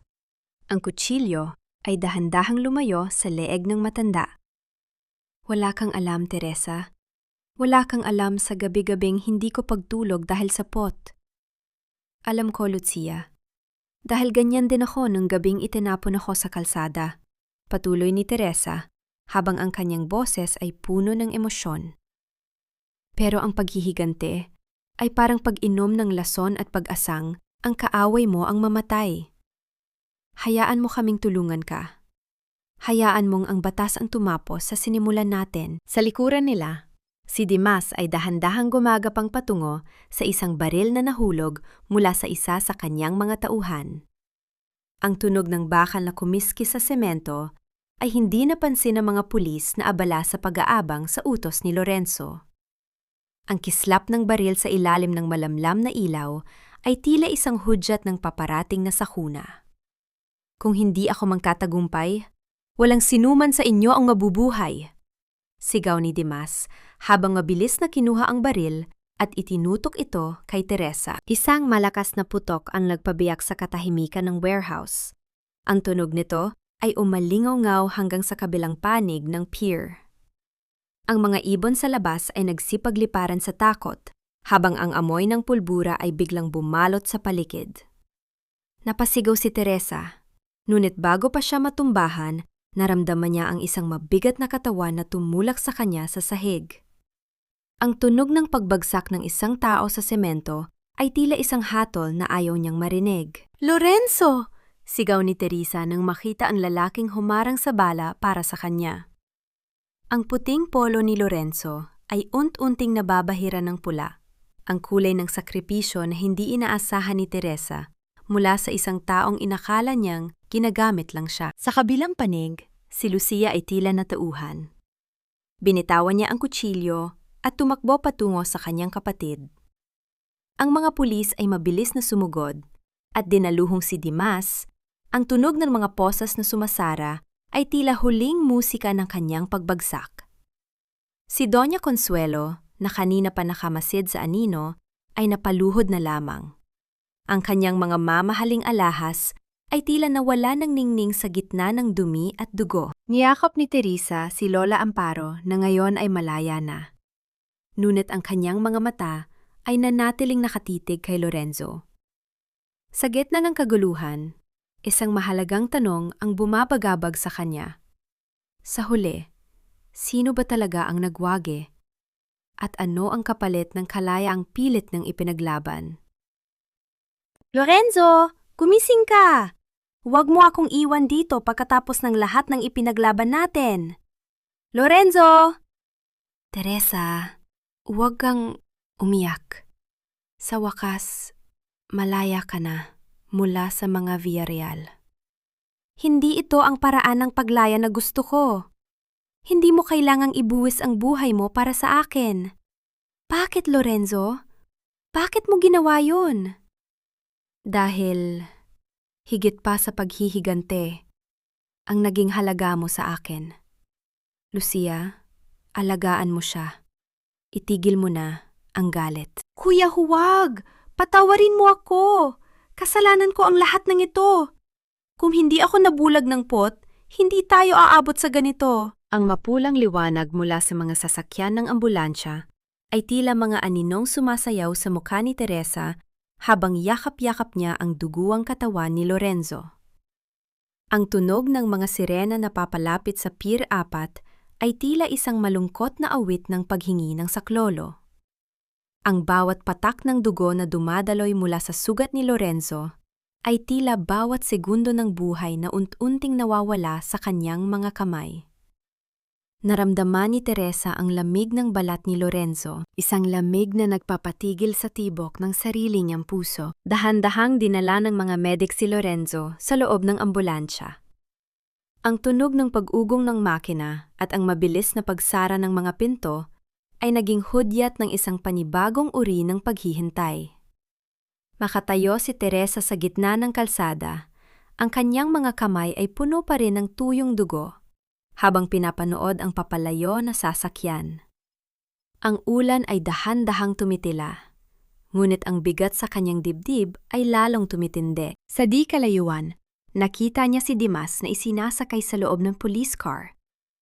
Kahit na may mga posas na ang kanyang mga kamay, ang kanyang muka ay puno pa rin ng narsisismo. Lumingon si Dimas kay Teresa at sumigaw. Ang kanyang boses ay puno ng lason na tila ba hindi pa rin siya tapos sa kanyang pang-aapi. Akala mo ba ay panalo ka na, Teresa? Sa tingin mo ba ay tatanggapin ka ng lipunan pagkatapos ng lahat ng ito? Isa kang hamak na babaeng galing sa eskinita. Mamamatay si Vargas at ikaw ay mananatiling walang kwenta. Sigaw ni Dimas bago tuluyang isara ng pulis ang pinto ng sasakyan. Ngunit sa pagkakataong ito, hindi na nasaktan si Teresa. Ang mga salita ni Dimas ay tila mga tuyong dahon na nilipad ng ang hangin. Tumingin si Teresa sa kanyang paligid. Kay Lola Amparo na ngayon ay ligtas na sa piling ng mga otoridad. At kay Lucia, na nakaluhod sa semento, umiiyak dahil sa pagsisisi. Isang golden moment ng katahimikan ang bumalok kay Teresa. Naalala niya ang bawat gabi na nangarap siyang makita ang pagbagsak ni Dimas. Ngunit na yung nangyari na ito, hindi ang kagalahan ng paghihiganti ang nararamdaman niya, kundi ang bigat ng sakripisyo. Napagtanto niya na ang kalayaan ay hindi isang regalo. Ito ay binabayaran ng dugo, luha, at ng pagkawala ng mga taong mahalaga sa atin. Lumapit si Lucia kay Teresa. Ang kanyang mga kamay ay nanginginig, habang iniabot ang isang maliit na susi at isang lumang notebook. Ito ang lahat ng kailangan mo, Teresa. Pabulong na sabi ni Lucia sa gitna ng kanyang mga hikbi. Ang tunay na talaan ng mga kumpanya ni Dimas. Ang notebook na ito ay pagmangay-ari ng tatay namin. Dito nakatala ang bawat illegal na transaksyon na ginawa ng mga Villarreal noong nagsisimula pa lang sila. Gamitin mo ito para mabawi ang lahat ng nawala sa'yo. Patawarin mo kami ni Lorenzo. Nabulag kami ng aming nakaraan. Kinuha ni Teresa ang notebook. Ang kanyang mga daliri ay humahaplos sa mga pahinang amoy luma at alikabok. Ito ang susi sa kanyang muling pagbangon. Ang armas na tuluyang dudurog sa bawat kasinungalingan ng mga Villarreal. Ngunit habang hawak niya ang notebook, ang kanyang isip ay nanatili sa ospital kung saan nakikipaglaban si Lorenzo sa kamatayan. Nabalik lamang ang kanyang diwa nang marinig ang mahinang boses ni Lola Amparo. Anak, ang sugat sa labas ay naghihilom, pero ang sugat sa loob ay kailangan ng pagtanggap. Tapos na ang laban sa pier. Ngayon, ang laban ay para sa iyong bukas. Tumango si Teresa. Dahan-dahan niyang pinunasan ang dugo sa kanyang mga kamay gamit ang kanyang panyo. Ang bawat bakas ng dumi ay dahan-dahang nawawala. Tila ba kasabay nito ang pagbura sa kanyang pagkakakilanlan bilang asawa ni Dimas Villarreal. Habang sumasakay sila sa sasakyan patungo sa ospital, isang hindi inaasahang tawag ang pumasok sa telepono ni Teresa. Isang boses ng isang abogado na hindi niya nakilala. Mrs. Villarreal, o dapat ko na bang tawaging Miss Teresa? Tumatawag ako mula sa legal department ng San Esteban. May isang dokumentong iniwan si Mr. Vargas bago ang nangyaring insidente sa pier. Isang dokumento na magbabago sa lahat ng pag-aari ng mga Villarreal sa oras na may mangyari sa kanya. Kailangan nating magkita ngayon din. Napatingin si Teresa sa bintana, sa mga ilaw ng lungsod na mabilis na lumalampas. Ang bawat segundo ay tila isang bagong hakbang sa isang mundong hindi niya kailanman inakalang magiging sa kanya. Ngunit sa likod ng kanyang mga mata, isang pangamba ang nananatili. Anong lihim pa ang iniwan ni Lorenzo? At handa ba siyang harapin ang kosto ng kaligayahan na kailangan niyang bayaran para sa kanyang muling pagsilang? Huwag mong isipin na, dahil wala na ang anak ko sa kumpanya, ay magagawa mo na ang gusto mo, Teresa. Isang hampas lupa ka lang na pinatira sa ilalim ng aming bubong. Ang bawat hibla ng damit mo, kami ang nagbayad niyan. Ang damit na ito? Ako ang naglaba, ako ang nagplansa, at ako ang bumili nito gamit ang sarili kong pawis, ma'am. At ang bubong na sinasabi nyo, nakalimutan nyo na yata na ang perang pambayad sa amortization niyan ay galing sa mga gabing hindi ako natutulog para ayusin ang mga tax ng kumpanya nyo. Wala kang utang na loob. Pagkatapos ka naming sikatun sa buong barangay, ito pang isasagot mo sa akin? Mamamatay si Lorenzo Vargas at kasama niyang malilibing ang lahat ng pangarap mo. Ma'am, huwag nyo na akong takutin. Ang takot ay para lamang sa mga taong may itinatago. Sa oras na ito, ang bawat dokumento ng inyong mga ghost companies ay nasa kamay na ng mga awtoridad. Kung ako sa inyo, ihahanda ko na ang aking abogado. Dahil ang susunod na bubong na titirhan nyo ay may mga rehas na bakal. Anong sinasabi mo? Hindi mo magagawa yan sa amin. Kami ang mga Villarreal. Wala na ang mga Villarreal, Doña Consuelo. Ang tanging natitira na lang ay ang katotohanang ibinoon nyo sa putik. At ako? Ako na ang may hawak ng pala para hukayin yon. Ang amoy ng gamot at ang puting dingding ng ospital ay tila isang malamig na yakap ng kawalan habang pinapanood ni Teresa ang unt-unting pagguho ng pagkatao ni Doña Consuelo. Ang matandang babae na dati ay kasing taas ng tore ang tingin sa sarili, ay napahawak sa pader. Ang kanyang mga kamay na puno ng mamahaling alahas ay nanginginig sa takot. Ang bawat salita ni Teresa ay tila isang hatol na matagal lang hinihintay ng langit. Dahan-dahang kinuha ni Teresa ang isang envelope mula sa kanyang bag. Ang tunog ng papel na kumiskis sa loob nito ay tila isang babala. Inilabas niya ang dokumentong nilagdaan ni Lorenzo bago ang nangyaring insidente sa Pier 4. Sa ilalim ng malamlam na ilaw ng ospital, ang bawat letra ng kanyang pangalan sa dokumento ay tila nagliliyab. Ayon sa dokumentong ito, ako ang itinalaga ni Mr. Vargas bilang proxy ng lahat ng kanyang shares sa San Esteban. Malamig na pahayag ni Teresa. At dahil ang San Esteban na ngayon ang nagmamay-ari ng malaking bahagi ng Villarreal Shipping dahil sa mga utang nyo, ibig sabihin lang nito ay isa na lang ang dapat ninyong gawin. Ang umalis sa opisina ng asawa ko. Hindi ito maaari. Gawa-gawa mo lang ang lahat ng ito, sigaw ni Doña Consuelo. Ngunit ang kanyang boses ay tila isang mahinang ihip ng hangin sa gitna ng bagyo. Hindi na sinagot ni Teresa ang matanda.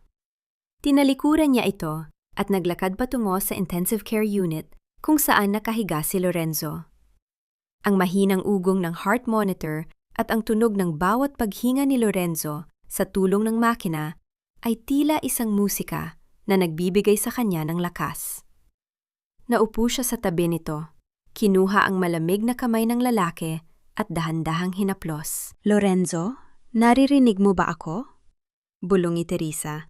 Ang kanyang boses ay puno ng emosyong pilit niyang itinago sa harap ni Doña Consuelo.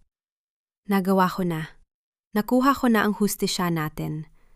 Pero Lorenzo, ano ang silbi ng lahat ng ito kung hindi mo ako makikitang nagtatagumpay? Gumising ka na. Please. Isang golden moment ng pag-iisa ang dumaan. Inilabas ni Teresa ang kanyang singsing sa kasal. Ang gintong sumagisag sa 10 taon ng kanyang pagkaalipin. Dahan-dahan niya itong hinubad mula sa kanyang daliri. Ang tunog ng singsing na tumama sa lamesa sa tabi ng kama ni Lorenzo ay tila isang malakas na pagsasara ng isang kabanata. Sa unang pagkakataon, naramdaman ni Teresa na ang kanyang kamay ay magaan, malaya, at handang humawak sa isang bagong bukas. Lumabas si Teresa ng ospital at nagtungo sa San Esteban Holdings. Sa loob ng boardroom, naghihintay ang mga miyembro ng Board of Directors. Lahat sila ay nakatingin sa kanya ng may pag-aalinlangan. Ngunit nang magsimulang magsalita si Teresa, ang lahat ng bulungan ay napatahimik. Ang kanyang kaalaman sa pananalapi, ang kanyang malalim na pangunawa sa bawat butas ng industriya, at ang kanyang matatag na paninindigan ay hindi matatawaran. Hindi ako narito para maging asawa ni Dimas Villarreal, panimula niya. Ang kanyang boses ay umaalingaw sa buong silid. Narito ako bilang Teresa, ang taong magliligtas sa kumpanyang ito mula sa dumi ng nakaraan. Kung sino man sa inyo ang ayaw sumunod sa bagong direksyon, ang pinto ay nakabukas para sa inyong pag-alis. Isang matinding katahimikan ang sumunod. Walang sinuman ang tumayo. Sa halip, isa-isang tumango ang mga directors. Tila ba nakita nila sa babaeng ito ang liwanag na matagal nang nawala sa San Esteban. Ngunit nang matapos ang meeting, sinalubong siya ni Lucia sa labas. Ang kanyang mukha ay puno ng pangamba at ang kanyang mga kamay ay may hawak na isa pang dokumento. Teresa, may problema, pabulong na sabi ni Lucia. Nahanap ng mga abogado ni Dimas ang original na kopya ng dokumento sa bahay nila. Pero may isang pahina roon na hindi natin nakita. Sinasabi rito na ang lahat ng shares ni Lorenzo ay mapupunta lamang sa iyo kung mananatili kang asawa ni Dimas Villarreal sa loob ng 1 pang taon. Isang kondisyon na inilagay ni Lorenzo bago pa siya mabaril, bilang proteksyon sa kumpanya. Napatigil si Teresa. Ang pakiramdam ng tagumpay ay tila biglang naging abo. Paano nagawa ni Lorenzo na ilagay siya sa gayong sitwasyon? Isang panibagong sumpa ba ito? O isang lihim na pagsubok na hindi niya inaasahan? 1 taon pa? 1 taon ko pang dadalhin ng apelidong naging mansa sa pagkatao ko? Lucia, sabihin mo sa akin na nagkakamali lang ang mga abogado. Teresa, basahin mo ang huling pahina. Hindi ito ginawa ni Lorenzo para saktan ka. Ginawa niya ito para protektahan ang kumpanya.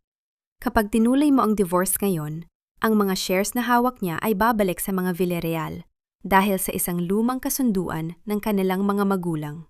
Ang tanging paraan para manatili sa iyo ang kontrol ay ang manatiling Mrs. Villarreal hanggang sa susunod na anibersaryo ng kumpanya. 1 taon ng pagtitiis. 1 taon na ang bawat dokumentong pipirmahan ko, ang pangalang nakasulat, ay ang pangalan ng lalaking nagtapon sa akin sa putikan. Napakait ng tadhana, Lucia. Akala ko ay malaya na ako. Hindi ka nakakulong, Teresa. Ikaw ang may hawak ng susi. Hawak mo ang kumpanya, hawak mo ang kanilang yaman. Ang apelidong yan. Gawin mo itong sandata. Gamitin mo ang pangalang Villarreal para ubusin ang bawat sentimong natitira sa kanila. Pero ang kapalit ay ang sarili kong kapayapaan. Ang bawat gabi, natitingin ako sa salamin. Ang makikita ko ay ang babaeng nakatali pa rin sa isang kriminal. Ang bawat salita ni Lucia ay tila mga hampas ng alon na unti-unting nagigiba sa pader ng katatagan ni Teresa. Sa loob ng malamig na kwarto ng ospital, kung saan ang tanging tunog ay ang mahinang ugong ng ventilator na nagbibigay buhay kay Lorenzo, naramdaman ni Teresa ang bigat ng isang bagong tanikala. Ang kalayaang inakala niyang hawak na niya ay tila isang anino na biglang naglaho nang subukan niyang hawakan. Napatitig siya sa kanyang mga daliri. Wala na roon ang singsing, ngunit ang maputlang marka na iniwan nito sa kanyang balat ay tila isang permanenteng paalala ng kanyang sumpa. Isang golden moment ng pait ang dumaan sa kanyang isip. Nakuha na niya ang lahat ng yaman at kapangyarihan na dati ay ipinagkakait sa kanya. Ngunit ang presyo niyon ay ang kanyang sariling pangalan. Lumapit si Teresa sa kama ni Lorenzo. Ang kanyang mga kamay ay dahan-dahang humawak sa dulo ng kumot. Iniayos ito ng may pag-iingat na tila ba isang mahalagang kayamanan ang kanyang binabantayan. Tiningnan niya ang maputlang mukha ni Lorenzo. Bakit ito ginawa ng lalaking ito? Ito ba ay pagprotekta o isa ring paraan ng pagkontrol? Ang misty distrust ay muling bumalot sa kanyang puso. Ngunit nang makita niya ang mga benda sa dibdib ni Lorenzo, ang pilat ng balang dapat ay para sa kanya, ang lahat ng duda ay napalitan ng isang malalim na pasasalamat. Gagawin ko ito, Lorenzo, bulong ni Teresa. Ang kanyang boses ay naging matatag sa gitna ng katahimikan. Dadalhin ko ang pangalang ito sa huling pagkakataon. Pero sisiguraduhin kong, pagkatapos ng 1 taon, ang pangalang Villarreal ay wala ng halaga, kundi isang alaala ng pagkatalo. Kinabukasan, nagtungo si Teresa sa kulungan upang harapin si Dimas. Ang amoy ng luma at saradong silid, ang tunog ng mga rehas na baka na bumubukas at nagsasara, ay hindi na nagbigay sa kanya ng takot. Sa kabilang panig ng salamin, nakaupo si Dimas. Wala na ang kanyang mamahaling roba. Wala na ang kanyang pagiging arogante. Ang kanyang mukha ay puno ng galos mula sa huling gabi sa Pier 4 at ang kanyang mga mata ay puno ng desperasyon. Teresa, alam ko ang tungkol sa dokumento. Bungad ni Dimas, ang kanyang boses ay gumaralgal. Hindi mo ako maiiwan. Asawa mo pa rin ako. Ang bawat kinikita mo sa San Esteban, may parte ako. Iligtas mo ako rito, Teresa. Bawiin mo ang mga demanda at pangako, magiging maayos ang lahat. Isang mapait na tawa ang kumawala sa mga labi ni Teresa. Iligtas ka? Dimas, ang dokumentong yan ang magiging huling pako sa libingan mo. Oo, asawa mo pa rin ako ayon sa papel. At dahil asawa mo ako, may kapangyarihan akong i-liquidate ang lahat ng personal mong ari-arian para bayaran ang utang ng Villarreal Shipping sa parokya. Sa loob ng 1 taon, sisiguraduhin kong wala ka nang babalikang bahay, wala ka nang babalikang yaman, at wala ka nang babalikang pangalan. Hindi mo magagawa iyan. Papatayin kita, Teresa. Papatayin kita! Sigaw ni Dimas habang pilit na sinusuntok ang salamin. Ngunit ang tunog ng kanyang kamao ay tila isang mahinang kalampag lamang sa harap ng determinasyon ni Teresa. Tapos na ang oras mo, Dimas, huling sabi ni Teresa. Bago tumayo at tinalikuran, ang lalaking minsan ay naging mundo niya. Nang makalabas siya ng presinto, sinalubong siya ng mainit na sikat ng araw. Ngunit ang kanyang paghinga ay biglang napatigil nang makita ang isang pamilyar na sasakyan sa tapat ng gate. Bumaba ang bintana nito at doon niya nakita si Catalina. Ngunit hindi na ito ang mapagmataas na kabit. Ang kanyang mukha ay puno ng pasa at ang kanyang mga mata ay namumula sa pag-iyak. Teresa, tulungan mo ako. Pakiusap ni Catalina. Ang kanyang boses ay halos hindi marinig. May hawak si Doña Consuelo na video laban sa akin. Pinagbabantaan niya ang buhay ng anak ko.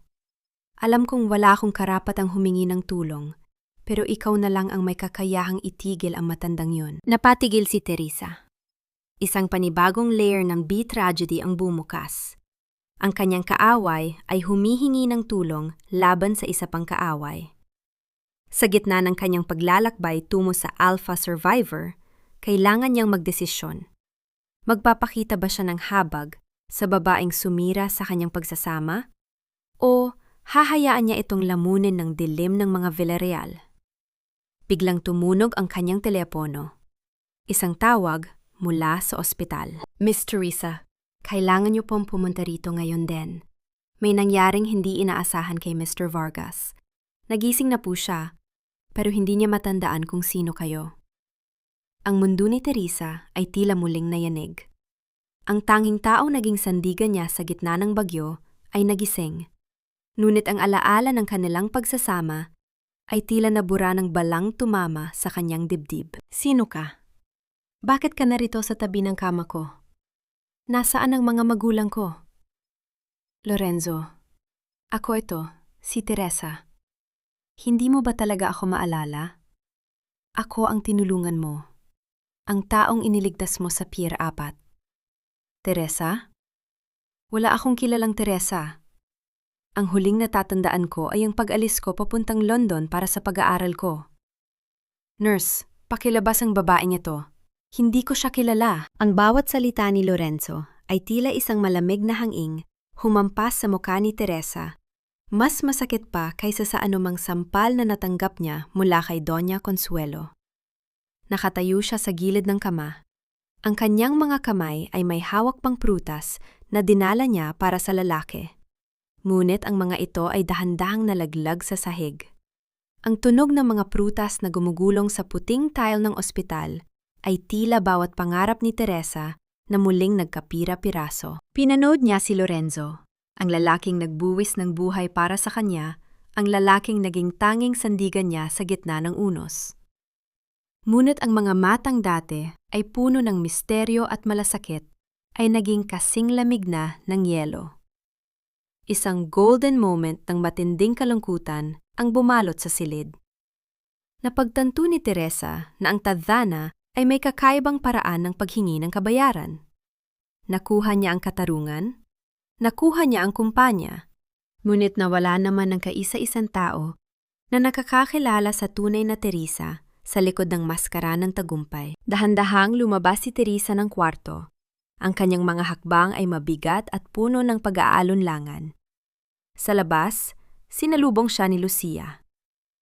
Teresa, huwag kang sumuko. Sabi ng doktor, maaring bumalik ang alaala niya. Kailangan lang natin ng pasensya. Pag-aalo ni Lucia habang hinahawakan ang balikat ni Teresa. Hindi ko alam, Lucia. Siguro ito na ang huling kabayaran.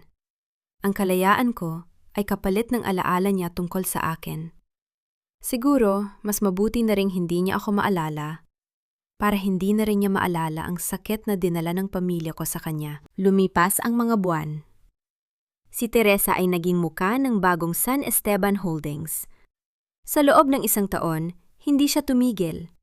Ginamit niya ang bawat sentimo ng yaman ng mga Villarreal upang muling itayo ang mga buhay na winasak ni Dimas. Binili niya ang mansion ng mga Villarreal, ngunit hindi para tirhan.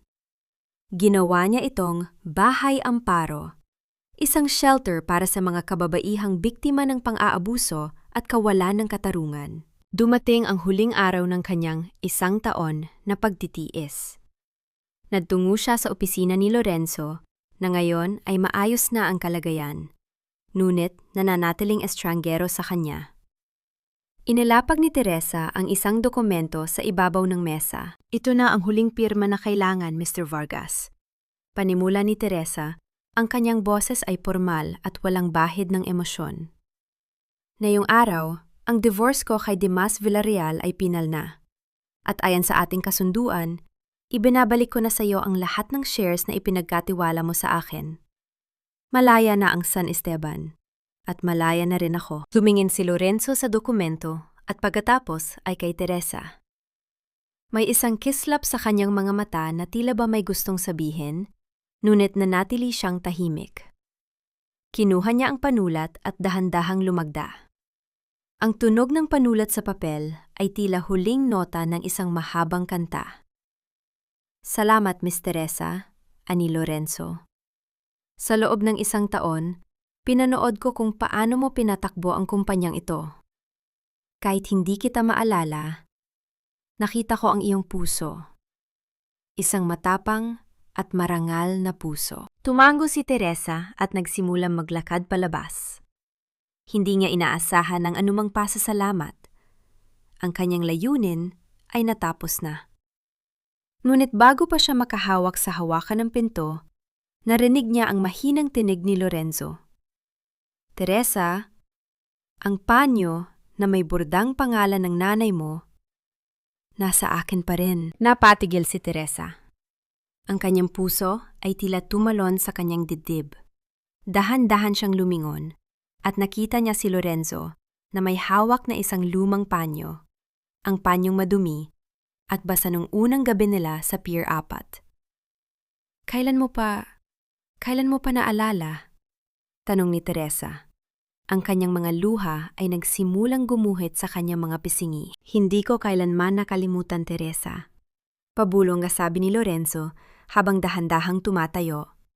Nagpanggap ako dahil alam kong kailangan mong lumaban ng mag-isa. Kailangan mong mapatunayan sa sarili mo na kaya mong tumayo nang wala ako. At kailangan mong gamitin ang pangalang Villarreal nang walang anumang distractions. Ngayon na malaya ka na, maaari ko na bang simulan ang panliligaw sa babaeng nagngangalang Teresa lang? Isang malakas na hikbi ang kumawala sa mga labi ni Teresa. Ang lahat ng pagod, pait at pasakit ng nakaraang taon ay tila dahan-dahang natunaw sa init ng yakap ni Lorenzo. Ang kosto ng kaligayahan ay naging sulit. Sa huli, hindi lang niya nabawi ang kanyang yaman, nabawi rin niya ang kanyang puso. Sa kabilang panig ng lungsod, sa loob ng isang madilim na selda, narinig ni Dimas ang balita tungkol sa tagumpay ni Teresa. Wala siyang ibang nagawa, kundi ang tumingin sa malamig na pader, habang ang anino ng kanyang narsisismo ay tuluyan na siyang nilamon. Si Doña Consuelo naman ay namumuhay na ngayon sa isang maliit na paupahan. Naglalaba ng sarili niyang mga damit, isang matinding kabaligtaran ng kanyang marangyang nakaraan. Nakalabas na si Teresa sa opisina, bit-bit ang kanyang bagong pagkakakilanlan. Hindi na siya si Mrs. Villarreal. Hindi na siya ang biktima. Siya si Teresa, isang alpha survivor, na handang harapin ang bukang liwayway ng may niti at dangal. Ang bawat hakbang ni Teresa sa labas ng gusali ng San Esteban ay hindi lamang paglalakad sa kalsada, kundi ang pagtapak sa lupain ng tunay na kalayaan, kung saan ang kanyang pangalan ay hindi na nakadepende sa kahit kaninong anino. Mga mahal kong tagapakinig, maraming salamat sa inyong matiyagang pagsama sa amin hanggang sa huling yugto ng paglalakbay ni Teresa. Habang isinusulat ko ang bahagi kung saan dahan-dahang hinubad ni Teresa ang kanyang singsing at iniwan ito sa lamesa sa tabi ni Lorenzo, naramdaman ko ang isang matinding kurot sa aking puso. Ramdam ko ang bigat ng 10 taon ng pagtitiis, ang bawat hapdi ng gaslighting at pagtatraidor, na biglang naglaho sa isang simpleng tunog ng gintong tumama sa kahoy. Isang tunog na naging hudyat ng kanyang muling pagsilang. Ang kwentong ito ay hindi lamang bunga ng imahinasyon. Ito ay alay sa napakaraming babae sa ating paligid na patuloy na nakikipaglaban sa sarili nilang mga Villarreal. Isa itong pagpapaalala na ang buhay ay parang isang malaking talaan ng pananalapi. Maaaring marami tayong pagkakautang sa nakaraan, ngunit tayo ang may hawak ng panulat para balansehin ang kuwenta ng ating bukas. Sa inyong palagay, tama ba ang naging desisyon ni Teresa na tanggapin ang hamon na manatiling Mrs. Villarreal sa loob ng 1 taon para lamang makuha ang kumpanya? O dapat ba ay pinili na niya ang agarang katahimikan? Kung kayo ang nasa kalagayan ni Lorenzo, gagawin niyo rin ba ang magpanggap na walang alaala para lamang bigyan ng pagkakataong tumindig ang taong mahal niyo? Nais ko rin kamustahin kayo, mga kapuso. Saan niyo ba pinapakinggan ang ating kwento ngayon? Marahil ay habang naglalaba, nagluluto ng hapunan para sa pamilya. O baka naman ay nagpapahinga matapos ang isang mahabang araw sa trabaho. Ibahagi niyo naman sa comment section ang inyong mga saloobin at karanasan. Dahil dito sa ating tahanan, bawat kwento ng inyong buhay ay mahalaga at laging may handang makinig. Huwag niyo rin kalimutang i-like at i-share ang video na ito para mas marami pa tayong kababaihan na mabigyan ng lakas at pag-asa. Naway matagpuan ninyo ang tapang na itabi ang mga singsing na nagpapabigat sa inyong kalooban at simulan ang pagbalanse sa sarili ninyong kuwenta ng kaligayahan. Manatiling matatag at puno ng pagmamahal sa inyong sarili. Pamagat ng kwento. Ang kwenta ng paglaya. Mula sa putik patungong dangal. Paalala. Ang lahat ng mga tauhan at sitwasyon sa kwentong ito ay katang-isip lamang na nilikha para sa layuning libangan at pagbabahagi ng positibong mensahe. Ang karapatang-ari ng kwentong ito ay pagmamay-ari ng channel. Story ng Puso.